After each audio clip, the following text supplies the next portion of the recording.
Sa loob ng maraming taon, libu-libong pamilyang Pilipino ang walang maayos na tirahan. Hirap makakuha ng pabahay.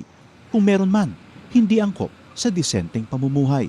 Iisa ang pangarap ng bawat pamilya, ang magkaroon ng sariling tahanan. Ang mga pangarap nyo, ang pangarap din ng Pangulo. Kaya agad inilunsad ni Pangulong Ferdinand Marcos Jr. ang Pambansang Pabahay para sa Pilipino Program o 4PH. Hindi lang para magtayo ng mga bahay, kundi para ibalik ang pag-asa at dignidad ng bawat pamilyang Pilipino.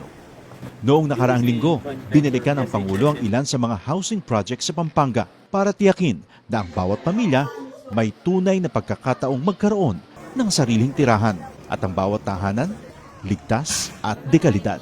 Nakakatuwa makita mo na mas maginhawa at mas maganda ang buhay ng ating mga kababayan. Dagdag pa ni Secretary Jose Ramon Aliling ng Department of Human Settlements and Urban Development. Ngayon, lahat po ng modalities. Nandiyan po yung horizontal, house and lot. Ang dignidad ng pamilya ay, lalo na ang Pilipinong pamilya, ay pag nagkaroon siya ng sarili niyang bahay. Kwento ng mga residente, dahil sa mababang interes sa pabahay, naging mas abot kaya ito para sa kanila.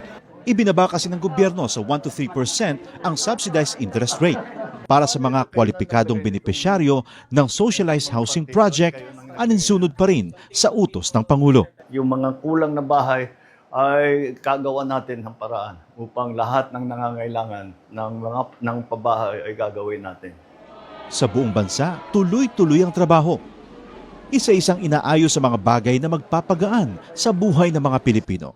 Kasama na rito ang disente at sariling tirahan na hindi lang pangarap, kundi tahanang nabubuksan para sa bawat Pilipino.